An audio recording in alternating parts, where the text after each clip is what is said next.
Thank you all for joining us today. My name is Sarah Montez. I'm the Executive Director and Assistant Dean for Academic Advising, and today we'll be presenting, this is I think our fourth or fifth time presenting this session for our parent community here at Tulane. This session is called Helping Your Student Maximize Academic Planning and Course Registration. And I'm joined today by Tamar Stark, and we'll be starting in just a moment. But before I start, I just want to take a moment to talk about a little bit of housekeeping for the webinar. We will go ahead and move through our slides throughout the next 45 minutes or so. We'll have time for Q&A at the end of the session. We believe that a lot of the content that you are anticipating having questions about will be covered during the session. So you can hold your questions until the end and then pop them in the Q&A section when our session is over. If you would like to communicate directly with us about anything at all during the session, you're welcome to send that through. Let's see. Am I missing anything tomorrow? I can't see the notes that you see. I'm sorry. Sure. So this will be recorded. It is being recorded. Let's see. The recording will be available soon on the parent website. And Penny Wyatt, who couldn't be here tonight, she's the one who will be posting the webinar PDF and the recording. And if you have any questions, you can always reach out to her at parents@tulane.edu. Thanks, Tamar. So like I said, my name is Sarah Montez. I'm really glad to be here tonight with all of you. And I'm joined by my esteemed colleague, Tamar Stark, and I'll let her introduce herself. Hi, I'm Tamar. I work in advising with Sarah, and I've been at Tulane for about 15 years. Most of that time working with students, and I'm happy to help you understand how your students will register for their fall and possibly summer courses and how you can help them. And so we're looking here. Yep, go ahead. Go ahead. Sorry. So yeah, the purpose of our webinar today is basically to provide information to you, give you some resources and advice so that you can help support your students as they go through the registration process, possibly for the first time on their own. If they started at Tulane in the spring, they registered for their first semester classes with an advisor.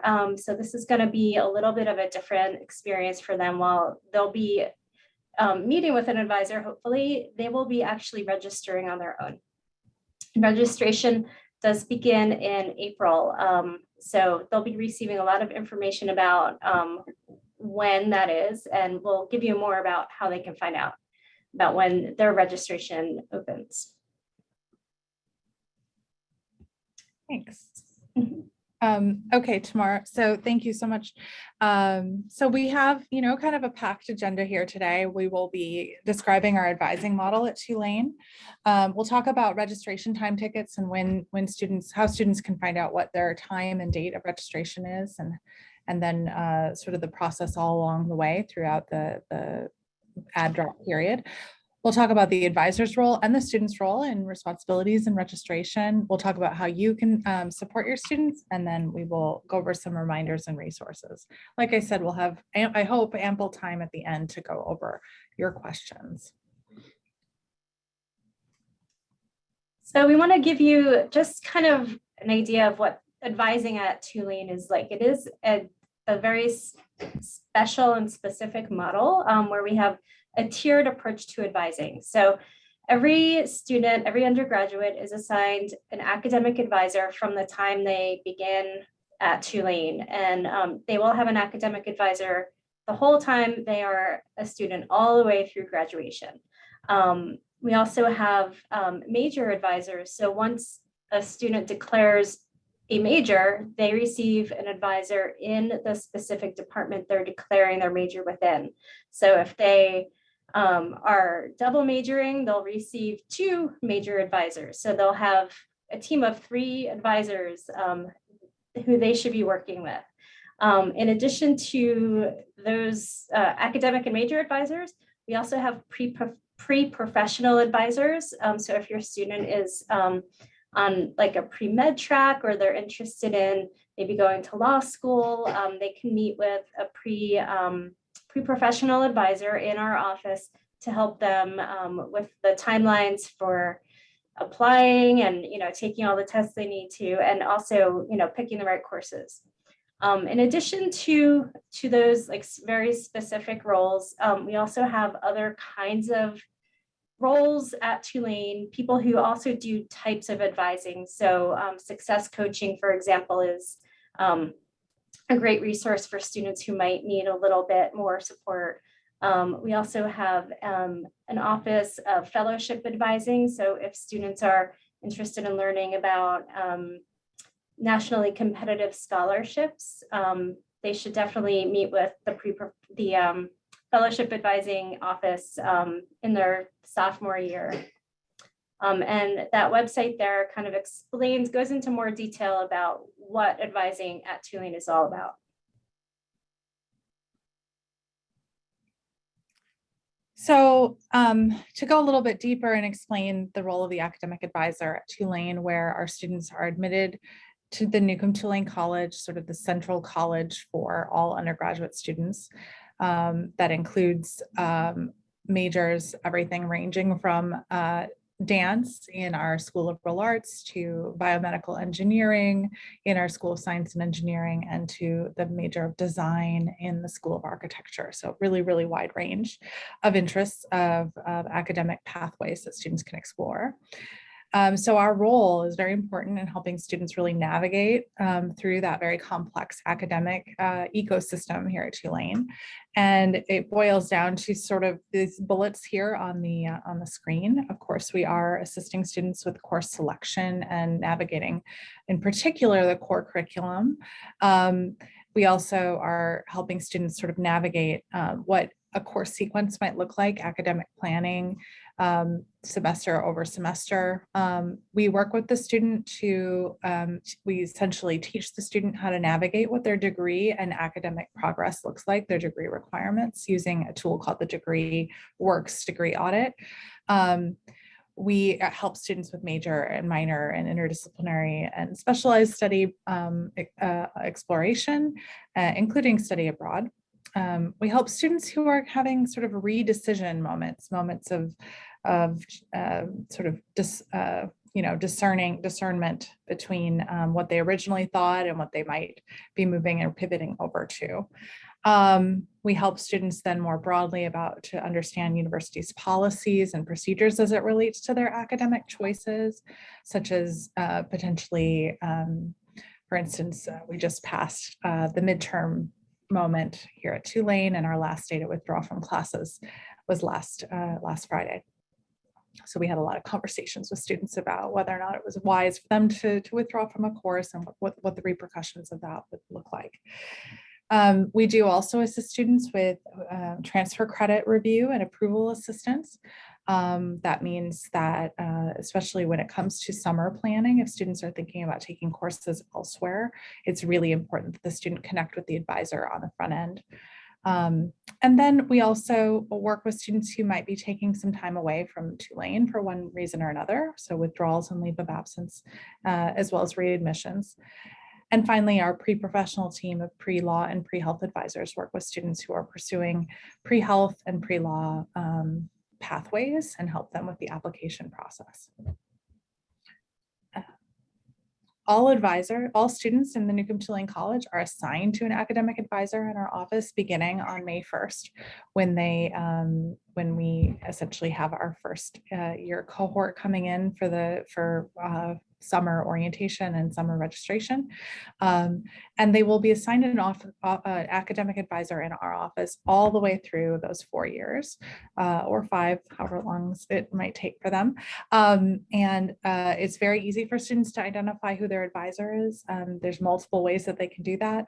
If your student ever says that they don't know who their academic advisor is, a really simple suggestion that you can make to your student is to help them understand that they can just connect with us in multiple ways through our website. If they click on the make an appointment link on the website actually, that system knows exactly who their advisor assignment is, so help them connect that way. advising@tulane.edu is our general email address. It's monitored very regularly throughout the day on business days.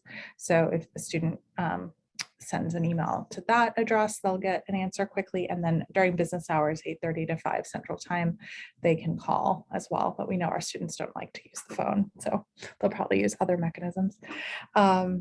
So that's how they can connect with us. Anything else that I'm missing there, Tamar? Well, our website has some really good information for students, but also for parents and families. And there's the link, the drop-down menu where you can see how to get there for yourself. Yeah, thank you. Yeah. So registration, that's why we're here today, to kind of talk through the process that your students are going to go through. So we are going into a time period called priority registration, which is basically when registration opens up for all students for summer and for fall.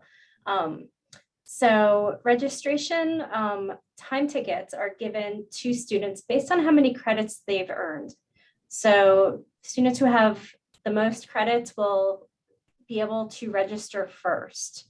And priority registration opens up on April 6th, and that's for graduate students and seniors. And then it just kind of every day, another group of students is their time tickets open. So if your student doesn't know when their registration time ticket is, I recommend that you have them log into Gibson, and it'll be right at the top in a blue banner. And it'll say exactly what day and time they are able to hit the submit registration button on their registration. We do have minimums and maximums of how many credits a student can register for during this priority registration time period. So all undergraduates must be enrolled in 12 credits minimum each semester. And 15 credits is really the average number of credits that students need to take every semester to stay on track for a timely graduation. During priority registration, students are allowed to register for up to 16 credits. Some classes are 4 credits. Most of our classes are around 3. So if they need to, add a 4-credit class into their mix, and ideally have about 5 classes on their schedule, they'll be able to, and be at that 16 credit limit. After every student has had the opportunity to register for classes, then the credit minimum or maximum rather goes up to 19 credits. And that will be sometime at the mid to end of April when students are allowed to register for up to 19 credits if they want to add another class at that point. We do recommend if a class is full that a student wants to take, that they get on a wait list. The way wait lists work is the first person on the wait list will be notified by email if a seat opens up in that class, and the student will have, I think it's 48 hours, is that correct? Yep. 48 hours to log back into the registration system to claim that seat. So we recommend that students monitor their Tulane email if they're on a wait list every day over the summer, just so that they don't miss that window of opportunity if they are offered a seat in a waitlisted class. And you can see our academic calendar is posted on the registrar's website. I'm not sure why we have that here. Is there anything specific you want to talk about with the academic calendar, Sarah? I think that what we wanted to stress here is that students have between April 6th and sometime in very early September to make adjustments to their schedule. The last day to add is typically at the end of the second week of the semester. And so that academic calendar link will take students directly to the registrar's website and you as a parent, open access to that site, of course. And so you're welcome to help remind your students that registration is particularly for the fall semester.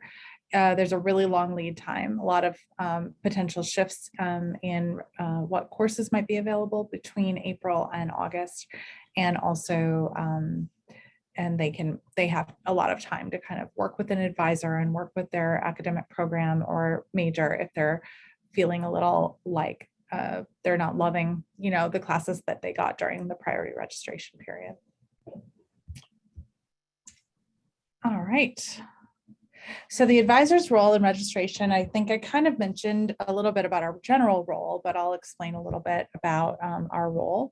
We're going to primarily be responsible for students' help in assisting them understanding what the Newcomb-Tulane College core curriculum is. And the core curriculum consists of essentially two big parts: the proficiency component of the core, which includes formal reasoning and foreign language and writing, and then the distribution requirements, which includes things like scientific inquiry and aesthetics and the creative arts and social behavioral sciences and things like that.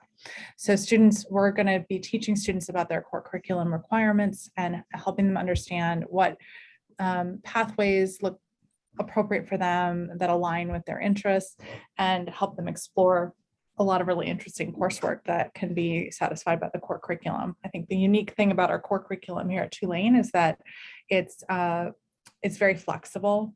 Pretty much almost no two students will satisfy their core curriculum requirements, which is typically about 30 to 40 credits of their degree. So essentially about a quarter of their degree. No two students will complete that in the same way. It's very, very flexible.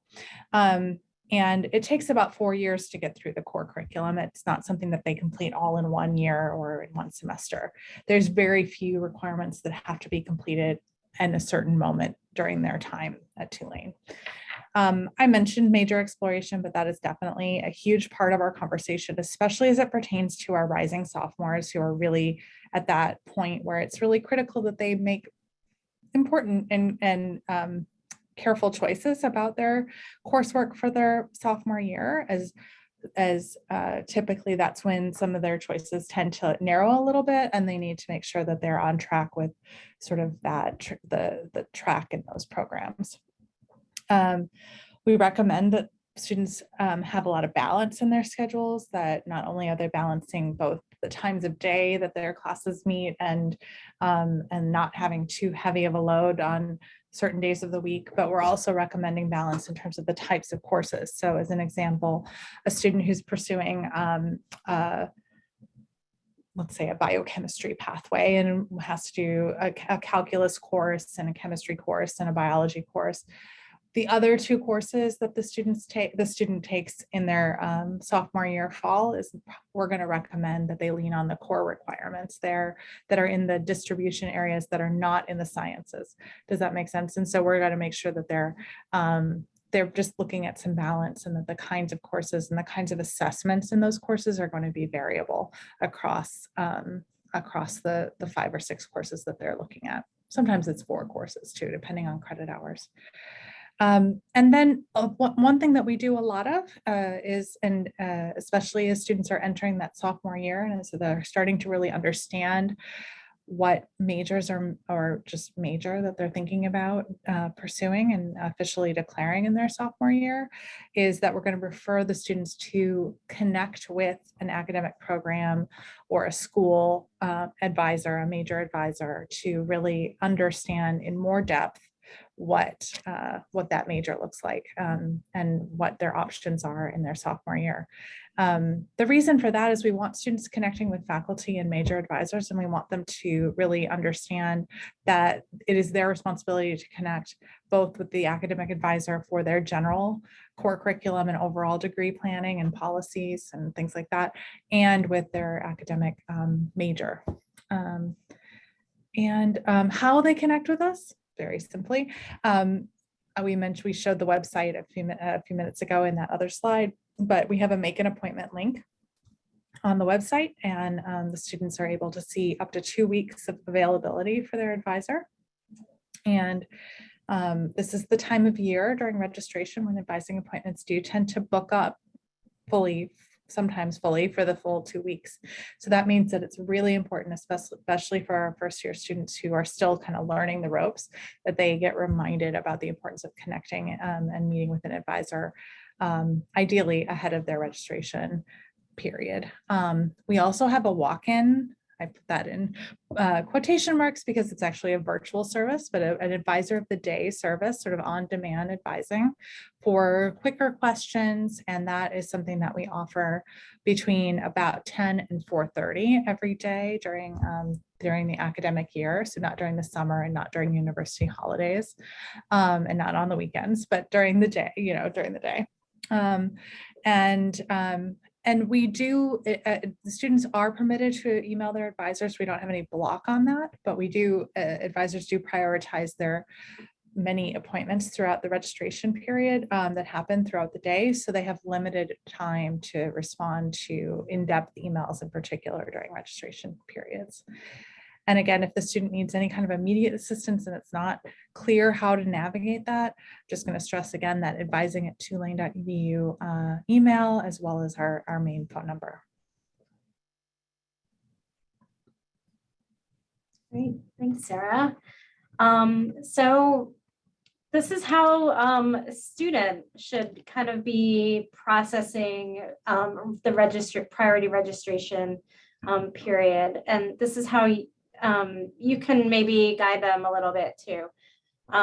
We do stress that they understand when their registration time ticket opens, so that they're ready and they have time to prepare for that ahead of time by creating some planners on the schedule of classes, which we will go into in a little bit.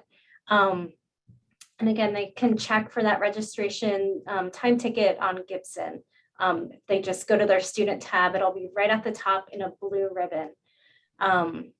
And while they're in Gibson, they can also check for any holds they might have on their account. And we're going to see where those will be shown as well. Also in the same spot as the registration time ticket in, I believe it's like a red ribbon or a yellow ribbon. It's a little more visible. And on that ribbon, they can actually click into it to find out what departments they should contact to have those holds addressed. They should try to clear up any registration holds before their time ticket opens, ideally.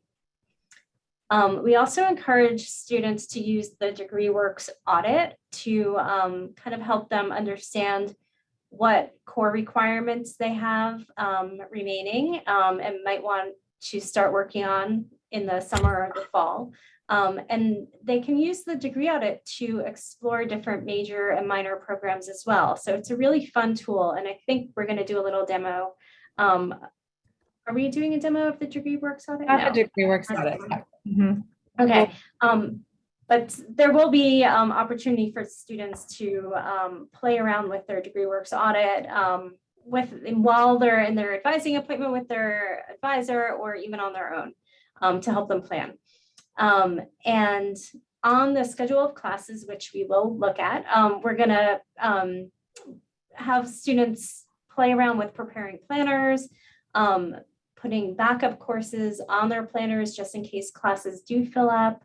We do recommend that students waitlist for classes, and we will show them how to waitlist for classes in an advising appointment as they're building their planners with their advisors. We do advise students to, meet with those major advisors before the registration process. And even if they don't know that they're going to be majoring in a specific program, it's a good idea that they have an idea that they might be leaning towards a program, maybe to go to that department's website to find out what the requirements are for that specific major. And also to consult with the advisors in that major if it makes sense at that time. And then we highly encourage students to register on time. So right when their time ticket opens, have that planner ready so that they could just hit that submit registration button. And we also really encourage flexibility in what courses, especially around times and, specific courses as well. If courses are filling up, that they make some, some other choices and know that they have a lot of time before the fall semester begins to make adjustments to their schedule.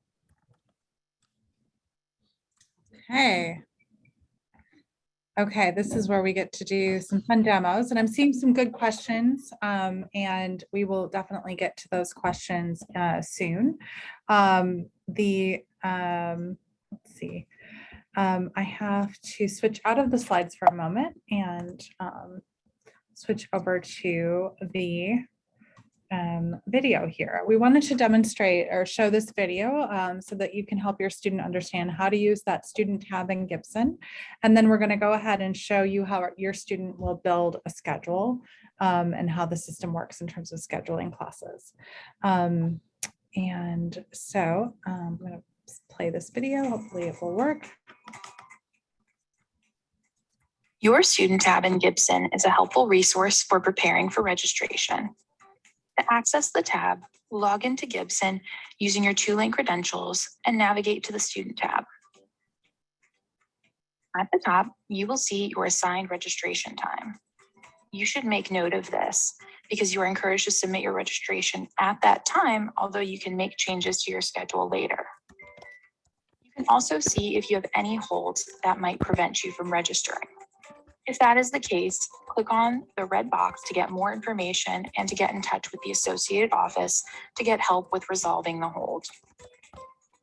Next, your academic advisor will be listed, and you can click on the name to send an email to them. You can also connect with them via advising.tulane.edu to make an appointment. You will also see your major and/or pre-professional advisor listed if you have one. And you can also click on the names to send an email. You can also use this tab to run a degree audit, which is a summary of your degree requirements, by clicking on the blue View Audit button. This is helpful to review prior to registration and advising appointments. You can also view your course details, including your midterm and final grades. If you have any questions, please feel free to connect with your academic advisor via advising.tulane.edu.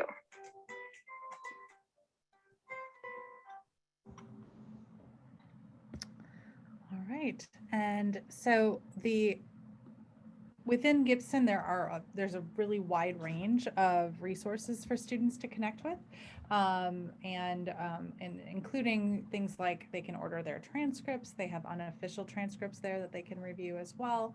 They can see a summary of their grades, and they can connect to that degree audit tool, which we're not going to demonstrate today, but the degree audit tool is a really, really fabulous tool to help students and helps the advisor guide the student through their academic pathways and choices and their core curriculum. But ultimately it results in them needing to register for the subsequent semester. And so we have the registration system, and it's called the Schedule of Classes. And you can as a parent look at this and geek out on it like I like to do sometimes. And you can look and see past schedules here as you toggle to terms. We can also look and see what's available for the summer term and so on and so forth. But we'll focus here on the fall term. And the students are able to take a stab at building out their schedule in multiple different ways. If they want to look for classes that are in a specific subject area, they can search by subject area. If they want to look for classes that satisfy certain, especially the core curriculum, core requirements and curriculum requirements, they can search in that area. Finally, they can also look at specific campuses. They can select for open classes, instructors, and so on and so forth. Finally, they can also restrict their search for certain classes depending on the day and time. Tends to, from my perspective, to be the best solution is to kind of keep it a wider range, especially when they're beginning their building of a class schedule.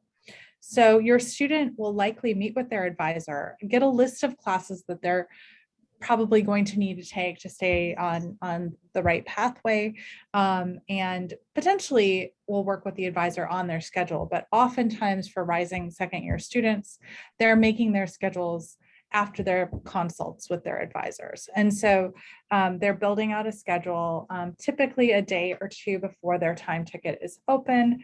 I do recommend toggling to that open status, because that's going to look for classes that are not full at the time, although they can keep that wide open if they want. And I'm going to just demonstrate how you might look for a class that how you might build a schedule that is a typical, maybe somewhat typical business student schedule. And so the first thing that a student, my rising sophomore needs, I've determined in the advising appointment, is going to be macroeconomics in the introductory course. And we can see that for that class, Econ 1020, there are multiple sections that the student can select from. Several, and they're all the same class. It's going to all satisfy the same requirement, but they get to choose. Within the class schedule, there's some things that might need interpretation. The first is the days of the week. R means Thursday, and they can hover over anything that's like blue, and it will give them some details there. And we can decide whether or not we want to take this class in a 3-day-a-week format, which means the classes are a little bit shorter, 50-minute sessions 3 times a week, or 2 days a week for 1 hour and 15. So for this student, I'm going to go ahead and add a course here called a section 4. Then once I've added a class to my course cart, I have not registered for it, but I am just adding it as a possible class that I'm going to take next semester. Then I'm going to click on the My Planner tab, and I can then get a visual depiction of what the class looks like on my weekly schedule and how long it takes and things like that. Then I can toggle back to the search, and I don't like to toggle using the arrows on my browser, but rather these tabs here is the best way to kind of investigate.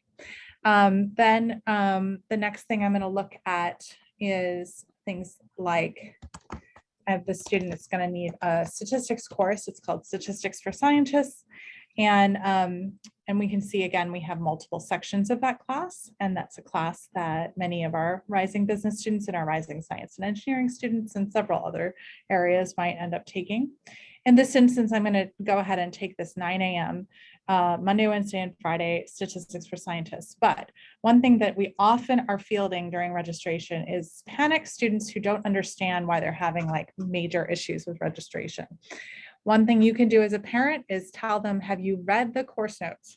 Because course notes are often the key to the castle that helps a student navigate. So if I'm a student and I'm trying to register for these 2 classes, if I have not also added a co-requisite, the math recitation, then I will be in trouble. And the course note also told me that I had to make sure I registered for certain sections of the recitation. So you have to, it's like a little bit of a lesson in following directions sometimes to like navigate some of this. So you have to, the student will have to pick a recitation section that corresponds with section 2 of the main class. And so on and so forth.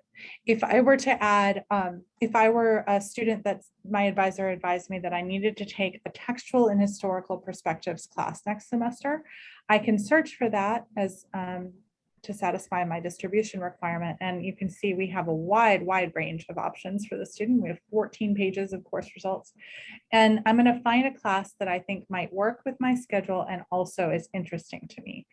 I want to point out one more quick thing, which is that I can, if I'm not sure what a class is about or what the topic might look like, I can read about the class by clicking on this hyperlink here. And so maybe I'm interested in the Tyrants class. And so I can click on that and I'm going to get a general course description that's going to give me some information about what that course is going to cover during the semester. So I might add that class and go on and work towards completing my full schedule. You can see this course card is helpful because it also tallies our total number of credits. And as Tamar mentioned, the total number of credits that students can register for during during priority registration up until I think April 18th is when it's going to raise up to 19 credits. The total at first is limited to 16 credits to give everybody on the campus a fair stab at registering for about 5 classes before their time is up. And so finally, I'm going to add this student needs to complete their Spanish, maybe their proficiency requirement for their language requirement.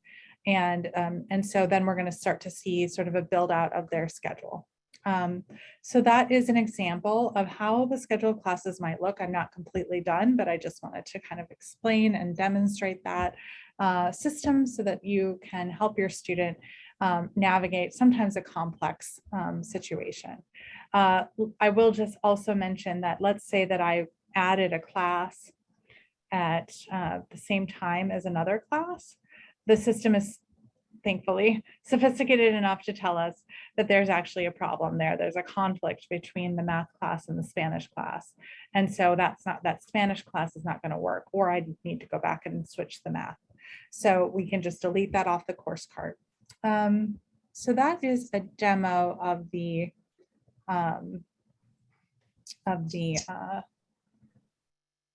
that piece. Let's see, Tamara, you want to take this one? Yeah, so we just, again, want to reiterate that we always encourage that students remain flexible with their class schedule and the types of classes that they're choosing, and that they create multiple planners, which once they're logged into the schedule of classes, they can actually complete different planners and save them all. We couldn't see that when Sarah was demoing because she wasn't logged in. You know, there is time to make adjustments to their schedule.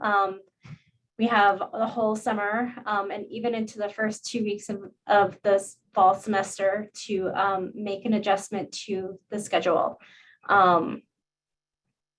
And we don't encourage students to make a change in a class, like jump into a new class in the second week of the semester. So they'll have missed at least, 2 classes to 3 classes. But there is a drop add period in those first 2 weeks where students can attend classes, see if they're the right fit, and make adjustments. Okay. Next slide. Trying to get there. Sorry, my thing is. Oh. There we go.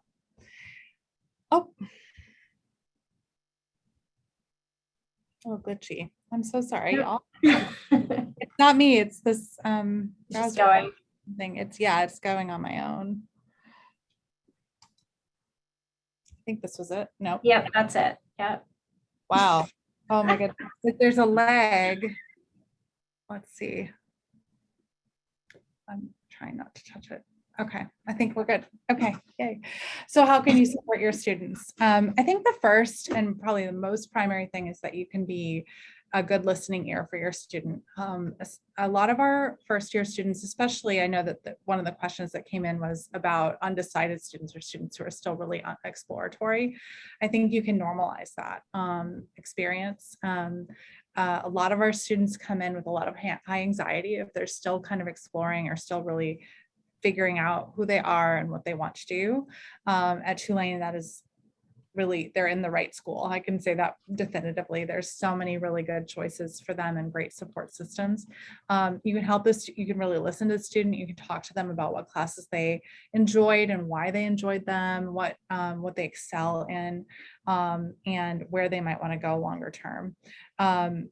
Also helping them understand what their academic plans are that might require additional time or expense. So such as like if they're thinking that they might need some summer school, they can talk to you as a parent about whether or not that's a feasible option economically. Study abroad is another thing that's important for the student to have conversations with their family about, because it's, bigger implications than just sending them down to New Orleans. We want you to really help the student understand that they have some self-advocacy skills and they can start to explore the resources on the website, both our website advising as well as the Gibson portal and the registrar's website and academic departments and program pages as well. You can help refer them to our advisor of the day service if they're forgetting that that's an option for them, and remind them they can pop into that Zoom link and connect with the advisor of the day at any time during the academic year, in the afternoon, really late morning to the end of the day. And remind your students to be patient and flexible. Help your student manage their expectations, encourage them to work with us and work with their academic departments and programs if they feel stuck. Okay, let's see if this works.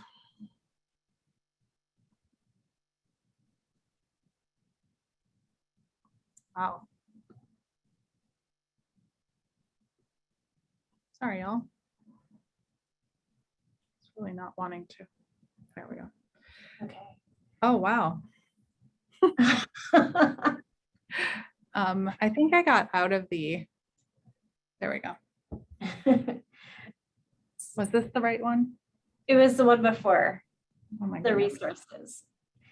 Yeah, so we have a list of resources, links basically to Right. websites. Yeah, including the registrar's website, which has the academic calendar. Class schedule is where students actually go in and register for their classes and build their planners. And that's open to you, to anyone really. The catalog, the university catalog is a really great resource for information about the different academic programs, but also the academic policies and procedures. It's pretty dense, and we don't expect you to, go there to look for the answers, but they are there. And students should actually, we do encourage students to get comfortable using it. Our website, advising.tulane.edu, is also a really great resource. And students, that's where students can just log in to make an appointment with us. And then we have the academic programs page on our website has a listing of all of the majors and minors that are available to Newcomb-Tulane College students, with links to different resources within those majors and minors. And then lastly is the FERPA release form. FERPA is basically a law that protects the student's academic record. And the students can complete this release if they want to give permission for us to release some academic information to people other than them, basically. Anything else we want to say about these resources? I don't think so. So in addition to advising appointments, advisor of the day, which we hope you can help remind your students about, we will be sending out an email to your students soon about these upcoming webinars for especially our first year students. Registration tips and tricks is sort of a basic session that will help students understand class registration and give them some tools to help them work through early planning. That happens the Wednesday after spring break, Wednesday, April 6th at 4 p.m. Central. And then the week right when our students will be registering for classes, typically our first year students register towards the end of the second week of April. We will have on Tuesday night at 5 p.m. a last minute first year student registration webinar to help any student who's really scrambling and really lost and might need some help with working through specific questions. There's plenty of time in that session for our students to be able to ask questions as well. And let's see. And so one thing, a quick thing you could do with your student right this minute is just go ahead and take a scan of this QR code to help guide your student to the appointment system. So you can encourage your student to schedule their advising appointment today. They'll get most likely able to get in that first week back from spring break and help them move forward with a registration advising appointment right after spring break and be ready to register in that second week of April. So go ahead and I'll leave that up for a minute more, maybe 30 seconds, so everybody can make sure they do that. That's your little assignment for the evening. And then the last piece is just a thank you. Thank you for being here. We'll take some time now to answer your questions.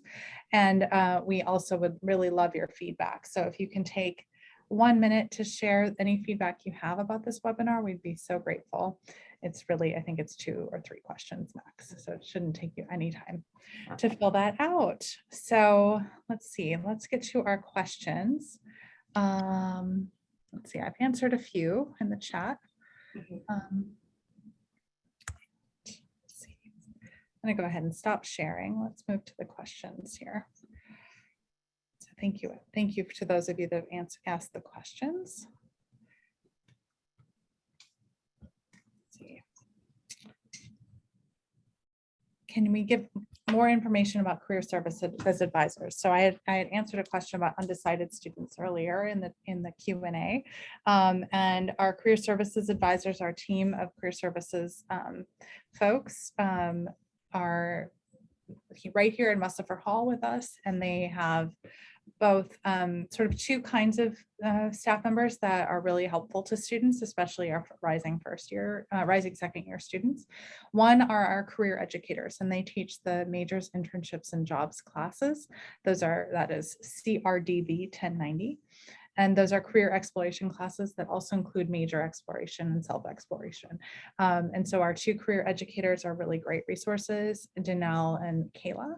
And then we have career services like coaches, advisors who do our career coaching for our students across all 4 years. Typically, generally speaking, they tend to work a little bit more heavily with our, rising juniors and seniors who are searching for jobs and internships, but they are open to working with any student in the Newcomb-Tulane College, and they can help help students who are truly undecided with things like some self-assessments and those kinds of things.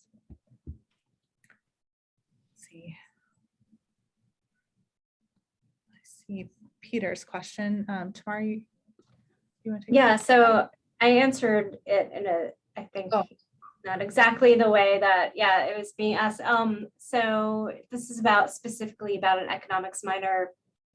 It is different for students who are majoring in business because and some programs if there's overlap between courses that are required for the major or the minor, students will need to take additional courses to satisfy the minor requirements. And that's what's happening in the economics minor, basically. So yeah, students who are Bachelor of Science degree seeking can minor in economics as well. And so it's hard I don't want to get in the weeds with the requirements for that minor, because we actually don't advise on the specifics in a major or minor. But we do encourage the students to go to that department to get those specific answers, questions answered. Yeah. Great. And thanks for your feedback, Peter, about the planning software. I think you're talking about the DegreeWorks audit, and it is wonderful. We're grateful for that.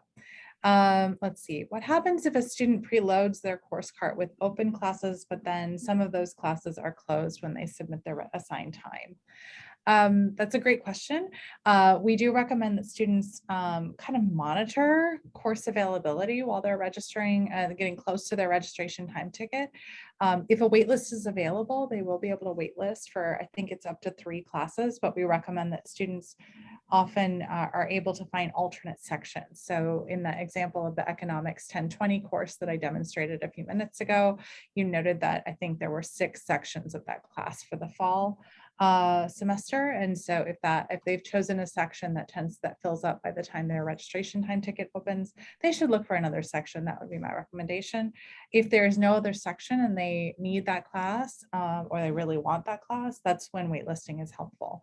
If there's no wait list available, and that does happen occasionally, sometimes, especially courses that have co-requisites like lab science courses or those math classes that have the co-requisite component, those classes will not have a wait list. And if they're really needing that class to stay on track for their graduation purposes, they should connect with their academic advisor to investigate what solutions they have longer term. In terms of helping them get into a closed section, or usually what happens is that the advisors will sort of go up the chain and tell the powers that be that a certain class has already filled and we need to open up more seats. And that usually gets resolved within a number of days or weeks after priority registration. With our open curriculum, one thing I think it's important to stress as parents for you all to know is that it is really a tricky thing for the administration of all the schools to understand exactly how many seats are needed in every course across the entire university ahead of time. So sometimes they're a little reactive. Sometimes they'll see that there's classes that filled at a higher rate than anticipated, and they will often open new sections or add a bit more capacity for classes that are limited and where there's wait lists. Let's see. Erica's question. The FERPA form needs to be filled out. It's a fillable PDF that the student needs to fill out, but we do need a signature. And then they also need to, they can either submit it directly to their advisor in person, or if they send it in, they need to send it in with a visual, like a screen, a photograph of their ID forms. We need to verify their identity. Let's see, ID card, I mean, not form. Our advisor appointments available during spring break. Yeah, we don't get it. We don't get a spring break. The advisors don't get a spring break, but we will be also running some programs for incoming students next week. So some of our availability will be slightly limited, but most advisors have multiple appointments open next week. Yes. And when students select an advising appointment, most of the time they're able to select between in-person or virtual. So if they're not physically here, as long as they have access to a computer and a good Wi-Fi connection, a Zoom virtual appointment is totally appropriate for a student.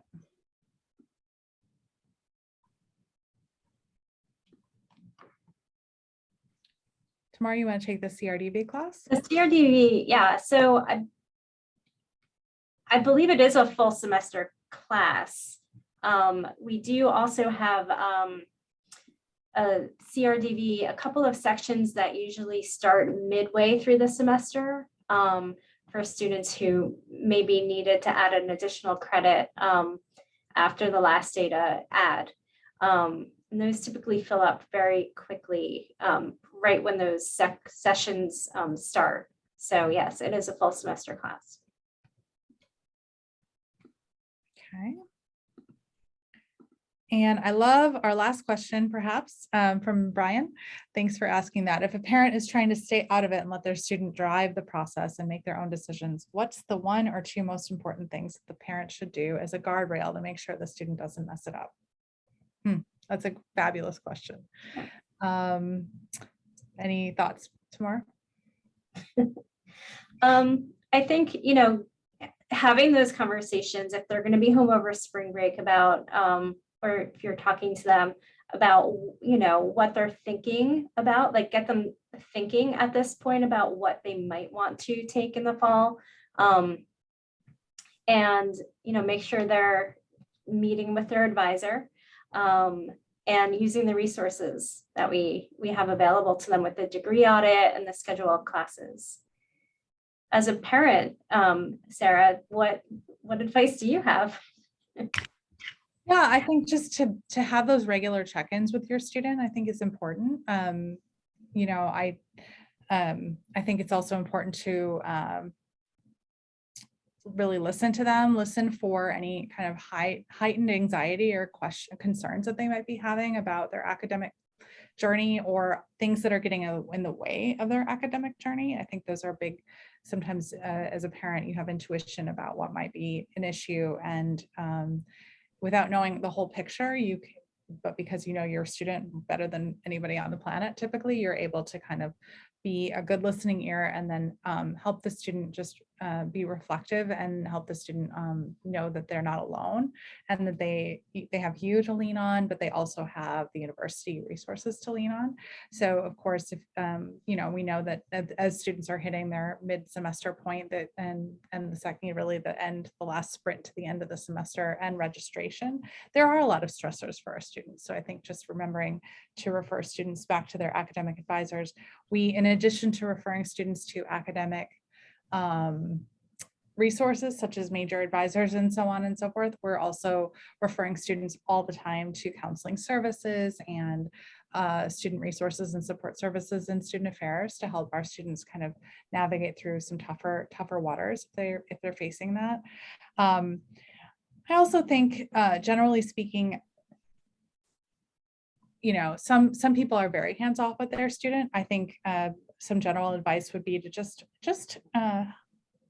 if the student and you have discerned that it'd be helpful for you as the parent to know what the student is taking and kind of where they're at along the way. Remembering some basic things. Most of our students earn about 30 credits a semester. 30 credits a year, which multiplied by 4 years is 120. 120 credits is typically what is required for most of our degrees. So, you know, you might want to just make sure that they're kind of staying on that sort of track. If you, the metaphor of the guardrail is sort of what I'm thinking here. So if your student is kind of getting close to, is slipping down and maybe only earning 25 credits in a year, we might be looking at needing some summer school or some additional time past the typical semesters. If you notice that they're struggling with their classes, you might just try to quantify that a little bit.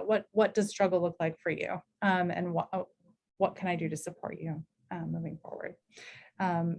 We have some fabulous resources such as tutoring here at Tulane as well. So that's another thing that I don't think we covered during the session that we should have mentioned.